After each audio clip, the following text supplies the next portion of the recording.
It will carry you all the way to your MBA and beyond. It's not only accounting concept, this is a business marketing, business strategy concept, right? So we talked about the two pathways of issuing, the raising capital. So one is over here, the other one is over debt financing and equity financing. So financial leverage concept is that when you raising capital, right here, the cash is over here. Yeah? For example, $1 billion cash needs. You are raising $1 billion. So what can you do? Here's the debt financing. Here's the equity financing, stocks and bonds. Here's the bonds and stock. Can you do 50-50? Yeah, you can do 500 million, 500 million. Right? I'm talking about total 1 billion cash needs for this corporation. Or can you do 0 over here, 1 billion over here? Of course you can do that. 50-50 versus 0, 100%. Can you do 1 billion over here, nothing here? Yeah.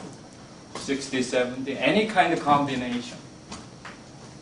Any kind of combination. In fact, that's the guy who just got the job after MBA, got the job with the corporation. That's his or her job every day. What would be the optimal capital structure of this corporation? Capital structure, that's another big name in MBA course. That's usually a chapter in a textbook, finance chapter, capital structure.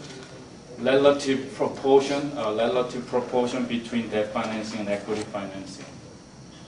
The ratio between the two.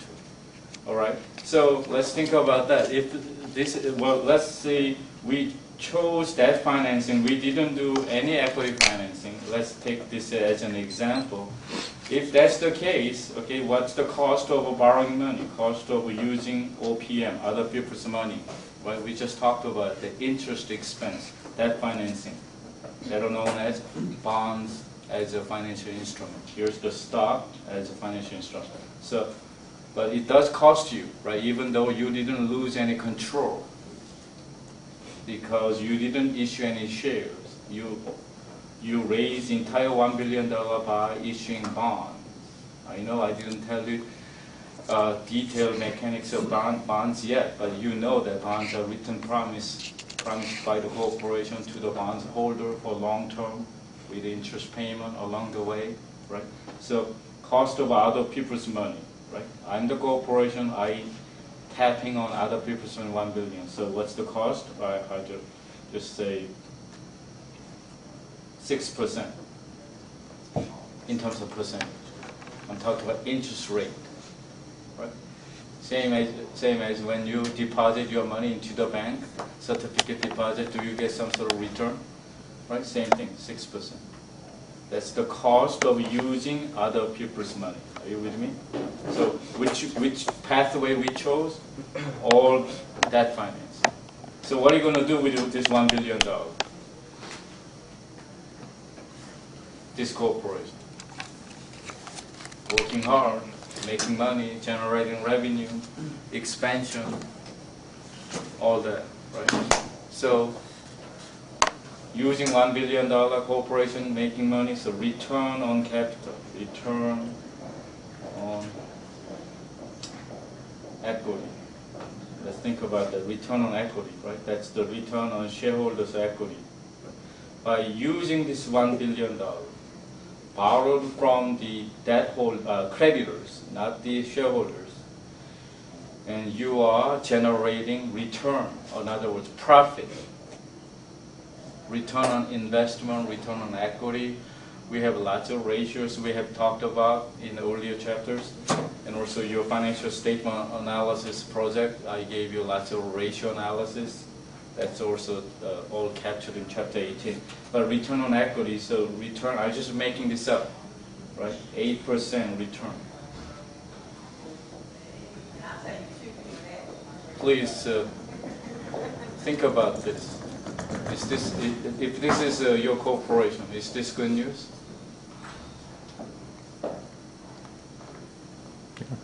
You are using other people's money at the cost of 6%. You have to pay them back 6% interest expense. And you are utilizing their money whatever your revenue model or business model is, you generated 8%. Is this good news, Audrey? No. It's not a good news? Gerard? Seems like good news to me. Right. So you're using this profit. Well, I'm sorry, I didn't dollarizing the profit, I just using percentage. You are generating 8% return. You have to pay back 6% cost of using other people's money, better known as interest. And you have a little bit of margin there, spread, right? So that could be good business proposition, isn't it? If you get only 4%, but you have to pay back 6% of the money that you borrowed, then that's, yeah. So in hindsight, I shouldn't have done that capital expenditure on that project A. I should have done project B. That's accounting 1C, learn about those capital decision-making, capital allocation decision-making. So we are generating return for who? Shareholders' equity. We borrow money from who? Creditors. Do you see that financial leverage there? Do you see that? Right? What would be the best way to making money? Company A, they are making money, $1 million net profit, using his or her own money. Company B, they have same net profit, $1 million. But company B utilize other people's money, make 1 million. Of course, payback, they have some left over. Which company is better? Company B is better, right? Because it did not use their own capital, right? So financial leverage, as you know, the word lever in the physics, right? Here's the stick, here's the stone. So if you have to lift up something heavy, right? You're putting on, and then you are standing here, right? That's the concept of lever, right? You're borrowing power using the physics, So this is a physical leverage, right? And politicians talk about political leverage. You talk about that, right? So financial leverage, we're talking about financial leverage. And again, if I recap financial leverage, you are borrowing the power. There's a risk or return. What's the risk? If your borrowing cost is higher than your actual generated return rate, that's a risk. You will lose money, but you're taking chance, but risk and reward, right? So you borrow money, borrow power from the creditors. You're maximizing profit for your own owners. What? Who are the owners of a corporation? Shareholders, not the creditors. They are the outsiders. So you're borrowing the power from outside people, utilizing their money. You work hard. You're generating higher return than the cost of money that you have to pay back. That's financial leverage. So this is the perfect chapter to introduce this concept. Very important concept. It'll be very beneficial concept for the rest of your business education. Many courses, they talk about financial leverage. Finance courses, marketing courses, business strategy courses. But so I just want to introduce. So your author also talked about that. I mean, I don't want to spend too much time here. This is a PowerPoint slide available in Wiley Plus. I mean, here's a company, one company, plan A, plan B. Here's a plan A. How do you finance? Issuing stock, equity financing. Plan B, issuing bonds, debt financing. Plan A and B. So you want to compare side by side, right? So here's the income before interest and taxes. So these authors are illustrating with the 8% example. So we are borrowing, looks like $5 million, right? $5 million. So when you issuing bonds, the $400,000 will be interest expense as opposed to plan A. There's no interest expense. So income after interest expense before income tax is different. Even though same company, Same income before interest and taxes. We start with same number, don't forget, $1.5 million. It's the same company. It's just showing you two pathway, what would be the result at the bottom, right? So income tax expense, again, this is just a given. Federal income tax return by government, 30%. So obviously, Plan B, you have less tax. We talked about that, tax saving, because interest expense was deducted, right? So here's the net income figure. Here's the outstanding number of shares. So higher number of shares over here because you issue additional shares.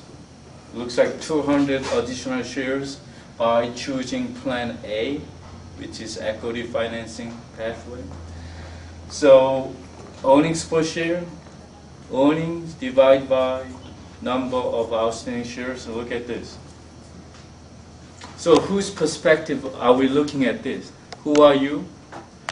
Corporation. Corporation, but corporation officers, CEO, CFOs working for the boss, ultimate boss are shareholders. They keep habitually on the TV news interview, they all say, oh, my number one job is maximizing shareholders' return. My shareholder. So look at this return, right? Who has a higher return? It's obviously issuing bond. Why? Because you borrow the power, leverage from debt financing outside the people. You're utilizing for your own operation, utilizing that capital I meant, and you're maximizing profit. But again, this goes only for sunny days. If it's sunny days, there's rainy days. Am I right? What if if I'm an author, this author didn't make another slide. But if I'm an author, you know what I'm going to do? Next slide, I'm going to change one number. Just change this 1.5 million bracket. Okay? Last. Because sometimes we have economic recession, depression, or something upside, downside. So if that's the case, all of a sudden your perspective will say, I like issuing stock better. What? Didn't you say that earlier, Alicia, that good side of issuing stock is you don't have to pay back anything, including interest or principal. Nothing. So therefore, it's only net loss is only $3.50 versus net loss is, I'm talking about earnings per share, $7. Right? Any questions? So with that much, let's get into the bonds a little bit.